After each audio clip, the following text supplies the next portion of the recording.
I want to help to build a sporting society, community in which even those that, don't have that support on a personal level are able to get the support and the understanding that they need from sporting communities. Because yes, like we said, sport can be absolutely transformative, especially for those that, face a lot of barriers even beyond neurodiversity.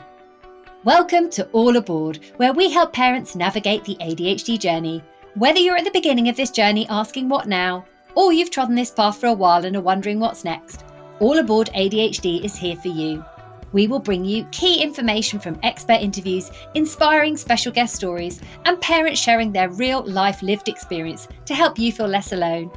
I'm Claire, and today we'll be talking about ADHD and neurodivergence in sport with our special guest, Caragh McMurty. Caragh is a Team GB and Olympic rower, as well as being the co-founder and CEO of Neurodiverse Sport. With a late diagnosis of autism, suspected ADHD, and a previous misdiagnosis of bipolar disorder, Caragh speaks passionately about the danger of relying too heavily on labels and a one-size-fits-all approach in sport. In particular, she is determined to challenge common misconceptions relating to neurodiversity, especially relating to women and girls, neurodivergent capabilities, and mental health. Caragh is passionate about the transformative power in sports to empower neurodivergent individuals to learn, grow, and self-regulate. Her journey began in community sports, where she discovered her talent early, leading to success at junior and under-23 levels and eventual selection for the national team training. However, her struggles fitting societal moulds led to burnout, misdiagnosis, and inappropriate treatment. A late autism diagnosis enabled Caragh to understand her brain, advocate for herself, and regain control of her journey. Now she is dedicated to ensuring future neurodivergent athletes can fulfill their potential and experience the benefits of sport at every level without facing the same obstacles. Caragh is married to elite cyclist Mikey Mottram. Together they co-founded Neurodiverse Sport and have a 6-month-old baby daughter. Welcome aboard, Caragh. Hello, it's nice to be here. Thank you so much for joining us today. So can you begin by telling us a bit about your own diagnosis journey and how it helped you make sense of your experiences growing up? Yeah, so, for full disclosure, I don't have a diagnosis of ADHD, but I do have a diagnosis of autism. But we obviously know that I think estimates are 70% of autistic people have significant traits of ADHD and 50% of people with ADHD have traits of autism. So I think it's safe to say that I have a lot of traits of ADHD, and that probably explains why I chose to be an athlete as my career of 10 years. But yeah, I'd say my diagnosis journey probably came in 3 parts. Part 1 was misdiagnosis and diagnosis of, I guess, what you would call symptoms. So the very kind of surface level anxiety, depression, eventually bipolar disorder, which is obviously quite a serious diagnosis. Throughout my teens and 20s, I was heavily medicated for a lot of those. That was not fun in the slightest, and it didn't feel like it was working, hence the multiple diagnoses and, the always going back. Obviously the crux of the issue was not being addressed. And then in my late 20s, I had a mental health intervention and was re-diagnosed as autistic. And they said, it's highly unlikely that you are bipolar. Titrated off that medication, developed a communication plan, and really explored what autism meant to me.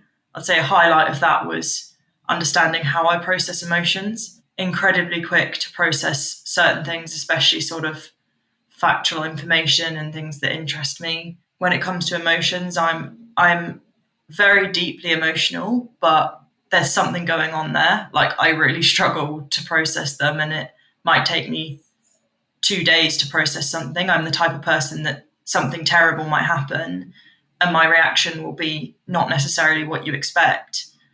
And then 2 days later, that's when it'll hit me. So that was really helpful to understand that about myself. And then I guess since I started to explore neurodiversity more and actually advocate in this space and learn more about traits and overlaps and ADHD, that's actually been really, really helpful for, so I'd say the understanding my autism was helpful for interpersonal kind of things. And then understanding my ADHD was really helpful for productivity in work. So, and that's a journey that I'm still going on right now. But I think it's taken years, and it's going to take a lot more years to just unpick the layers of, masking, but also just coping mechanisms. I guess that's sort of what masking is, but that I've developed over decades. And I think that means that a lot of the difficulties I've faced are almost invisible to me. And it's just taking a while to, even like yesterday, because I was going to be talking on this podcast, I was thinking about focus and attention. And I never considered myself someone that struggles with that, because when I want to focus, I can focus so hard. I can focus for like 10 hours, like straight, not eating, just going so deep. But then, and I thought about it, I was like, yeah, but what about those mornings where you cannot grasp that thought? It just goes into your head and it goes out again. And I was like, oh, maybe I do struggle with focus more than average. It's just I am just one giant ball of coping mechanisms. And then that's important because this is who I am and I need to live my best life around it. But yeah, just understanding that is important so that I can then avoid difficult situations, give myself the best chance, advocate for myself when it comes to sort of misunderstandings. Everything you're saying resonates so deeply with me. I mean, obviously I haven't experienced the very challenging misdiagnosis period of your life, but as you say, in many ways, separating out those coping mechanisms, which, as you said, I feel that sometimes too, maybe that is what masking is, that we've developed through our lifetimes without really understanding why, and then having to almost sort of unlearn those.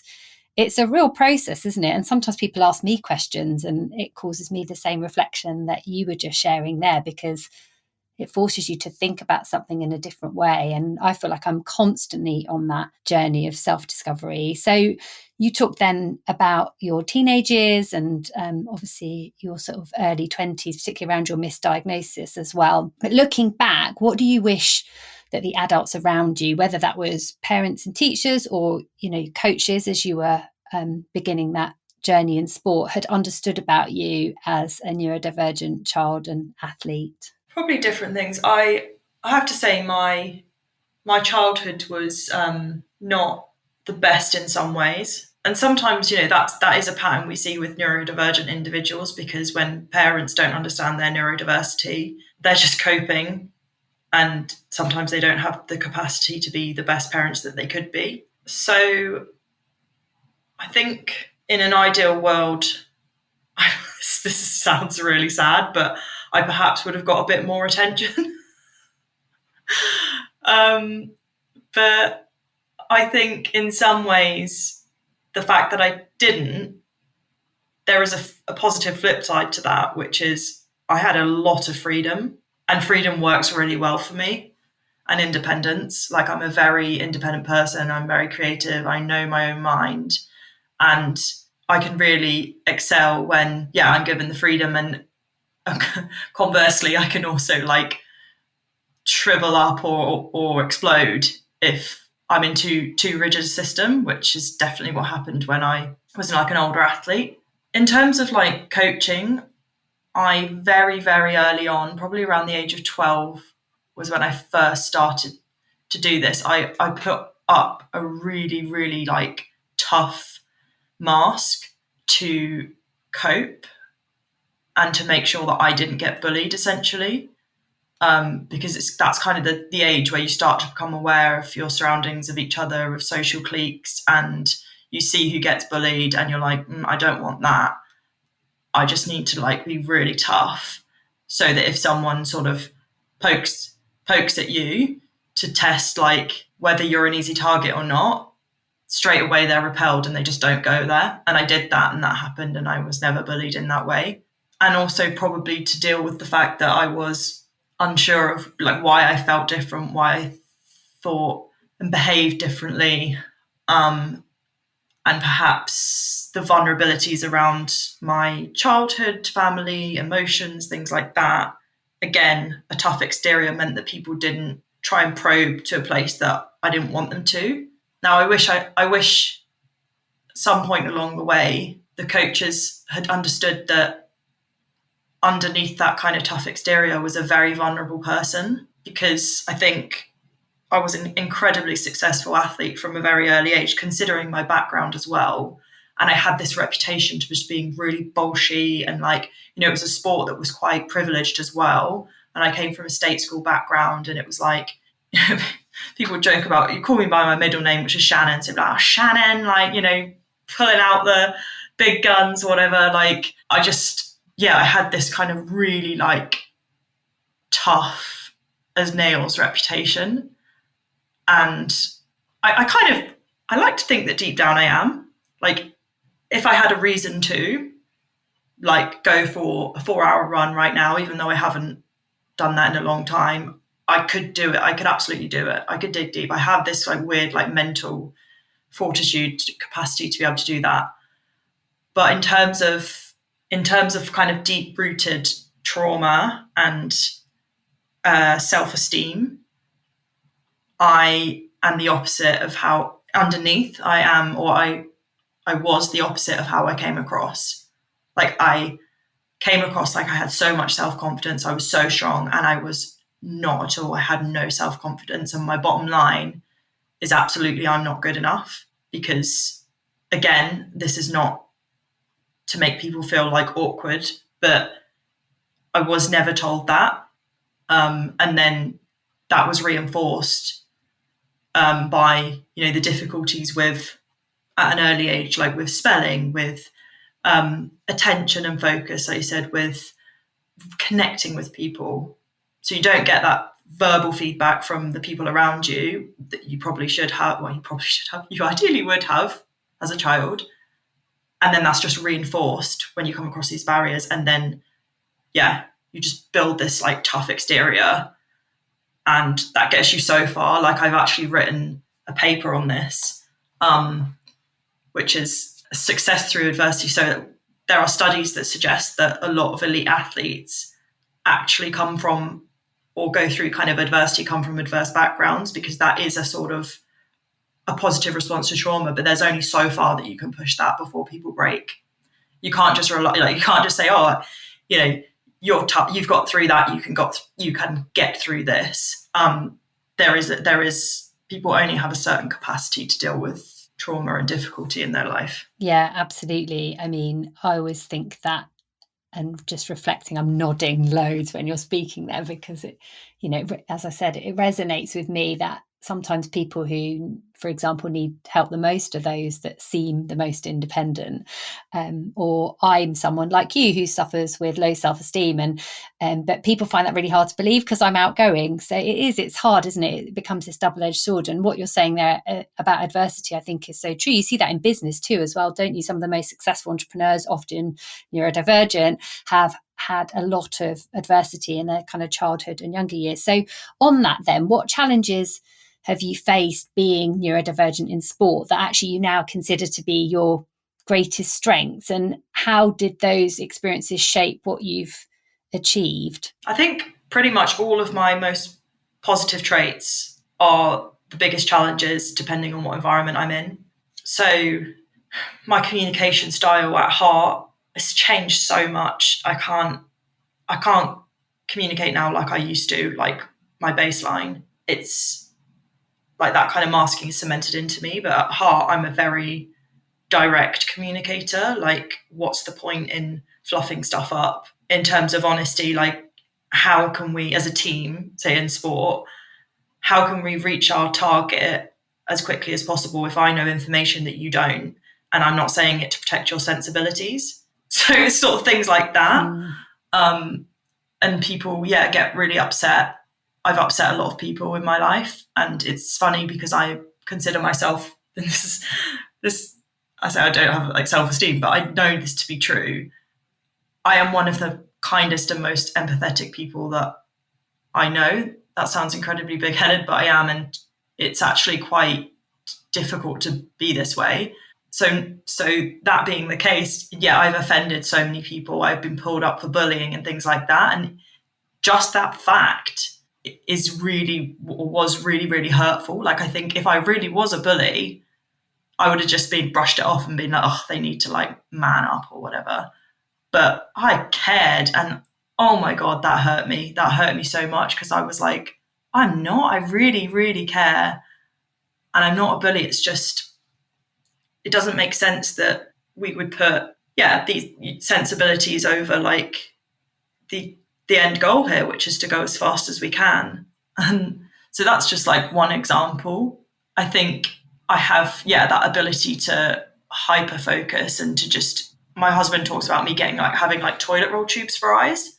So like I can't see anything that's going on around me. And that can be a real positive, but I can't switch off sometimes, especially when I've gone really deep down that rabbit hole, like in sport as an elite athlete. Like, you know, I could see teammates could leave the building, the training center, and just leave the worries and the troubles at the door. I couldn't do that. I was on, even to a core kind of like nervous system level, I was fraught, I was on edge. I could never wind down. I think because I was just bombarded in a sensory way. I definitely am incredibly, in some ways, hypersensitive. Again, that can be a positive in sport, because I can feel every little nuance of the boat underneath me. If you tell me to make a change and you explain it in the right way, technically, I can make it like that because I have that sensitivity. But again, that can overload you, and you can't switch off. You're thinking about it the rest of the day, you're ruminating, you go to bed, you're buzzing, like you don't get any recovery. And I was speaking to a Chris Morgan yesterday, who's an Olympic gold medal rower. He's also autistic. And he talked about how his like heart rate variability, he's like, I don't know how not to mask now. And when we did like heart rate variability work, like as an athlete, you would expect to be, you know, up in this towards sort of 100%. As a sort of a normal person, non-athlete, you might look to be around like 70%. He was like, I was always down at 30 or 40% because I was just so stressed. My body, my brain was so stressed all the time from just being on edge, just being bombarded by sensory information. So I think those are just like a few examples, but I could go on. Like, yeah, I could like list like 100 different things that are both a strength and a challenge given a different environment. Yeah, I think that's it, isn't it? You know, what are our challenges? There is always a flip side, that it's a strength and how it's applied. And I think the examples you gave there were great. You know, you mentioned that the ability to take on that feedback, if it's given in the right way, is an amazing strength. It's a phenomenal skill, but also the bit about if it's given in the right way becomes so significant. And I think sometimes that's the bit that gets forgotten. I've got two children, both of whom are kind of young aspiring athletes. My son is just turned 14 and he's a golfer, and he has an amazing ability to take on technical feedback and adjust very quickly, things that might take others quite a while to take on board. And yet the way in which that information is given to him is so critical, because the positive reinforcement element becomes key to his learning, because otherwise you're treading a very fine line, aren't you, between allowing that positive development and adjustment, and which can lead to the hyperfocus bit, as you said, or you go the other way where it becomes sort of another negative message that you internalize and compounds some of the other challenges. So it is super important. And the other element you mentioned there was about being caring and empathetic. And it is absolutely not big-headed to say that. You know, it's really important to be aware of our our strengths. And I'm guessing in many ways, the fact that you are caring and empathetic is a big reason or a big contributing factor to the work you now do with your foundation or your organisation, if that's the right word for it, Neurodiverse Sport. So can you tell us a little bit about what inspired you to start Neurodiverse Sport and what change you're on a mission to see? Yeah, so essentially we want neuroinclusive practice to be standard in all sports, because there is this pervasive stereotype that neurodivergence, especially in sport, only applies to those with intellectual impairments or at a push power athletes. And actually, the majority of neurodivergent people will be participating in mainstream sport. And yes, there needs to be specialist provisions for those who absolutely cannot participate, for their own safety, for example, in mainstream sport. But those numbers will be very small. And there's a huge number of people who are either participating in sport and are having a really difficult time because they're coming up against invisible barriers due to their neurodivergence, or they just don't participate in sport or physical activity because the barriers are insurmountable. And I think a lot of what we've been doing over the last few years is just tackling those misconceptions around what neurodiversity is, what that says about someone's capability. I think a lot of people are still incredibly confused about how a person can be disabled in certain environments and not in others. I think that is just almost like impossible for some people to get their heads around. And especially in sport, when you see there are people who are winning Olympic gold medals, who are the best in the world at what they do, but put them in a certain environment and they are categorically disabled. And I think that is the biggest hurdle to get over at the moment, is it just blows people's minds and they can't get their head around it. They just almost like, no, it's not possible. It can't happen like that. And so I guess, a lot of what we do is kind of awareness raising, trying to address sort of stereotypes, stigma, bias, and really moving towards that traits-based approach of seeing people and helping people. And, not only is sport absolutely crucial for a lot of neurodivergent people, and I say sport, I mean physical activity in general, because of the way that we learn, because of our nervous systems, especially with ADHD, it's like the best way to manage those difficulties associated. It's also like a place where a lot of us can absolutely thrive, again, especially with ADHD. But in order to thrive, systems need to be flexible and they need to be aware of the challenges that some people face in certain situations, when communication is vague and ambiguous, when there are team rituals that people apparently have to participate in, when someone is told off for not focusing, when someone's told off for not making eye contact, when someone's told off for having a perceived meltdown. There's like lots and lots of things that are small barriers that build up to make life really difficult for neurodivergent people in sporting and physical activity contexts that we're really trying to address. I mean, thank you for making the point about environment there, because I think it is such an important one. And it's often one of the things that I lead with too, because people really don't understand that you can be completely disabled by an environment. An example of that would be my son. Like, he is not built for a classroom or a school system. He's so disabled by that environment. And yet, in a sporting context, from a really young age, he absolutely thrives. But even then, to pick up on your point about that neuroinclusive education, you sparked a memory for me there. And that was after he'd been diagnosed with ADHD. Obviously, we let people know in a sporting context, but because that was such a positive environment for him and a space in which he was thriving, I never really thought to go into the same level of detail about it that perhaps I was learning to do with school. And I remember a particular story where, so he's done many sports. At this time, he was a competitive swimmer for a long time, but before that he was diving.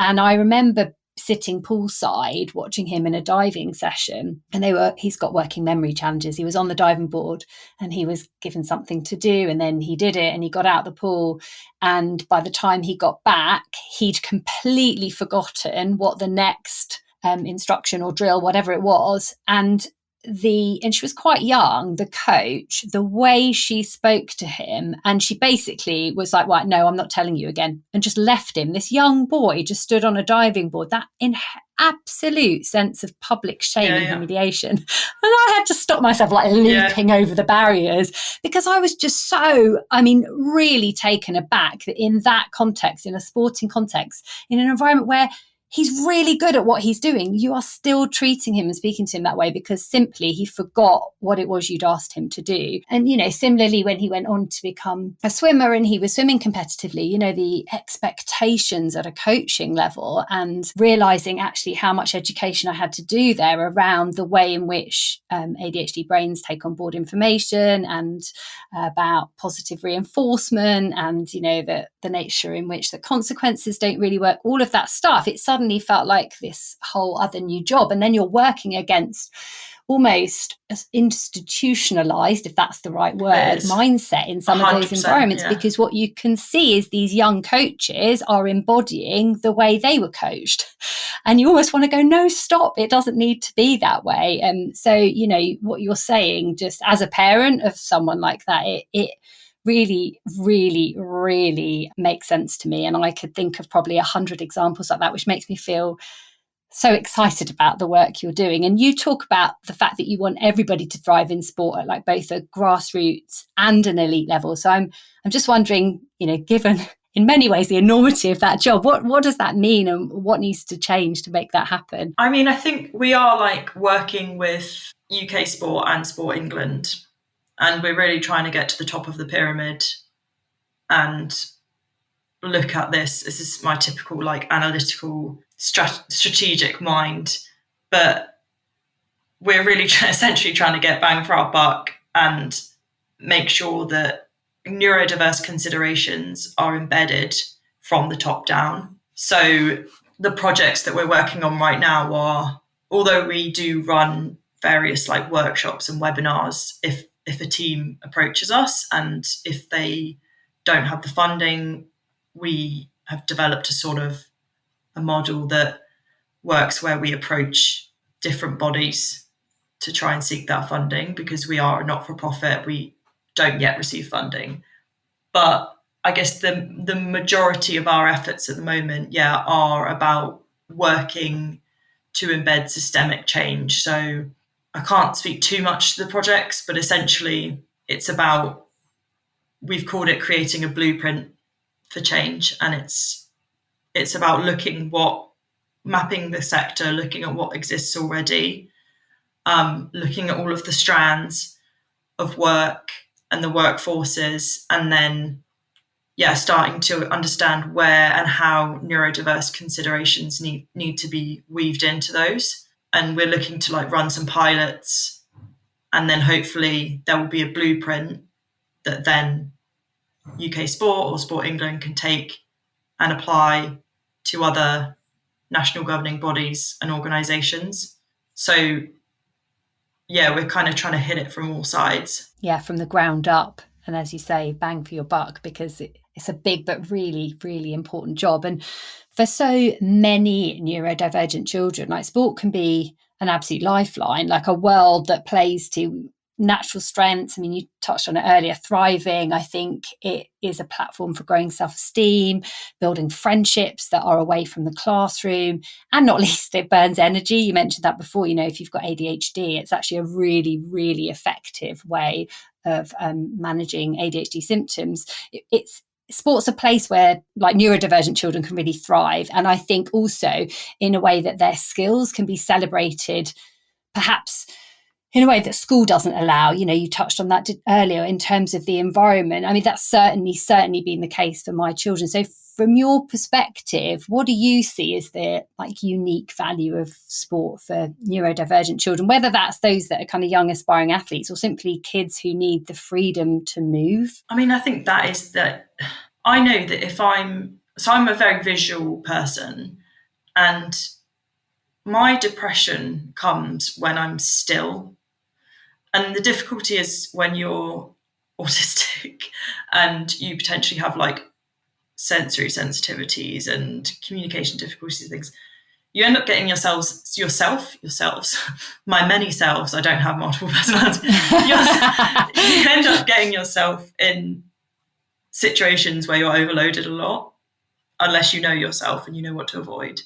And then that causes like burnout. And then all you want to do is curl up and not do anything. And that is like the worst thing for that ADHD side of you that needs movement to thrive.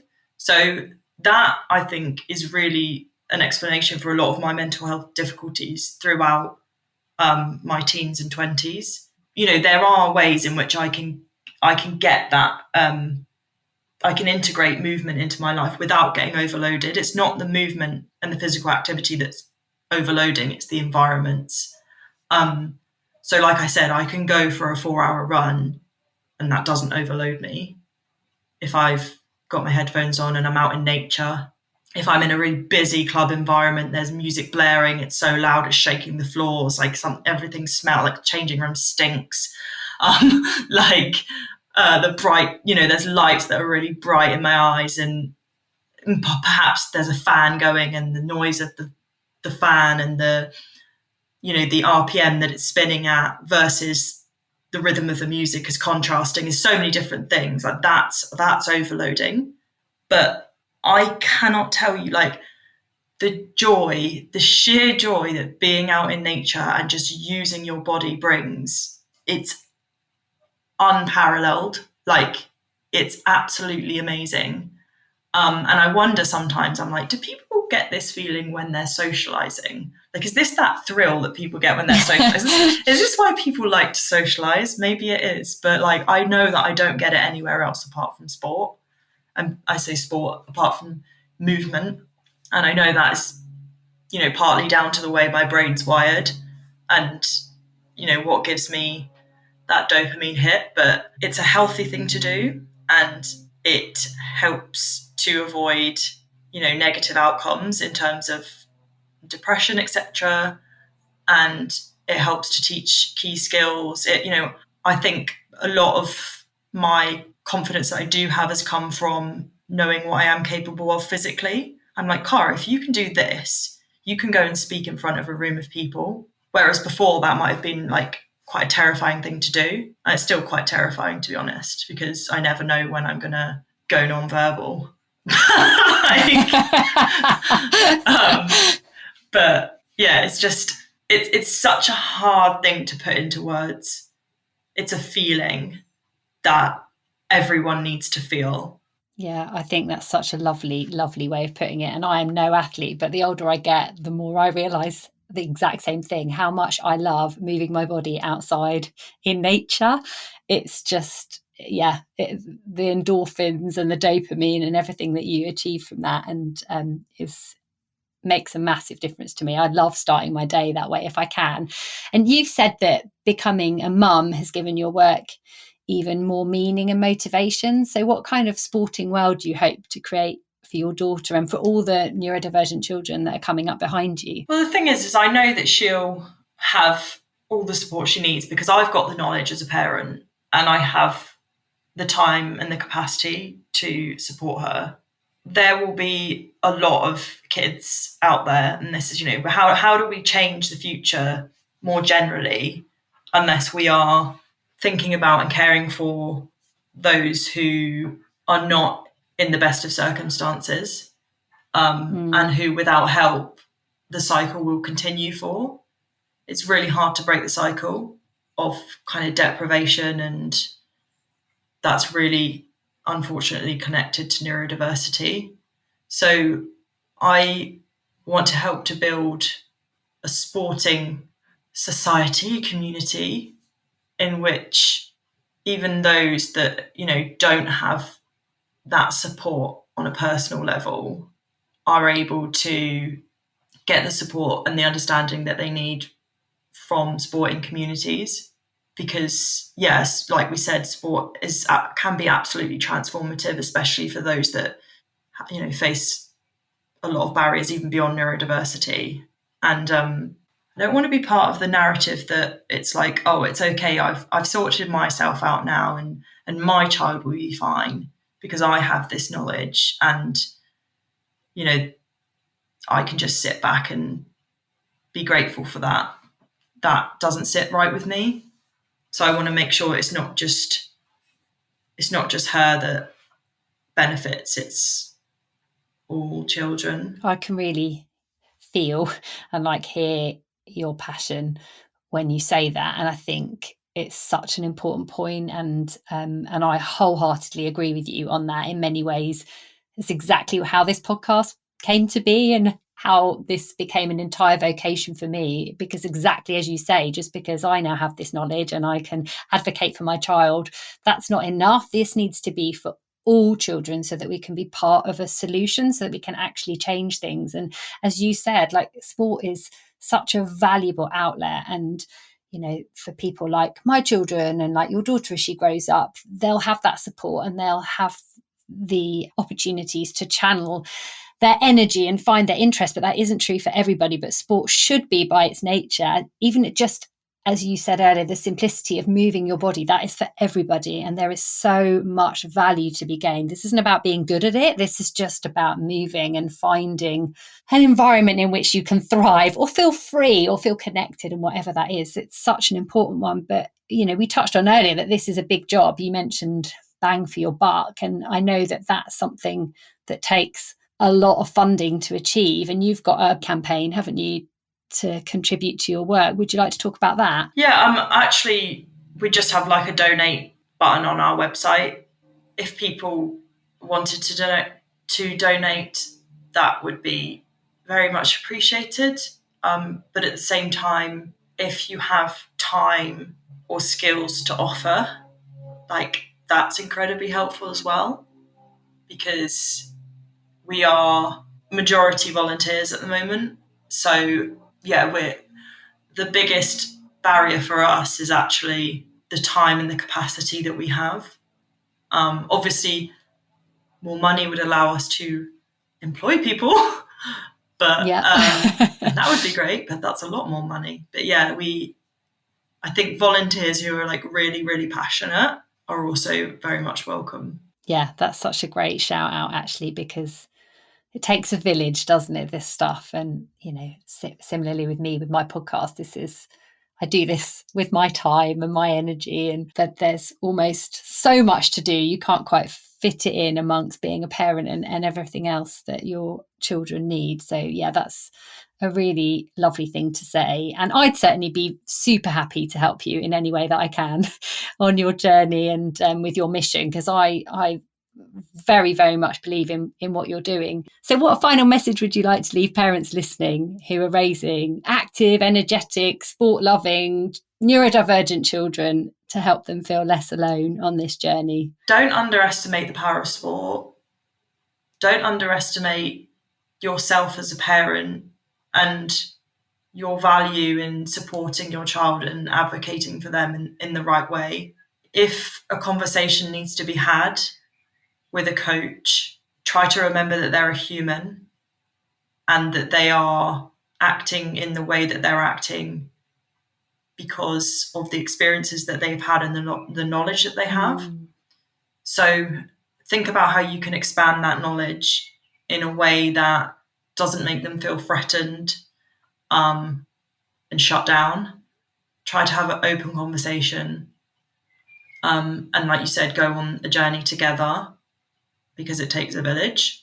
So I think that's probably the key message that I would like to say. Yeah, like, your child is, if you're listening to this podcast, your child is lucky to have a parent who cares enough to listen to this podcast, who cares enough to go on this sporting journey with them, who cares enough to advocate for them.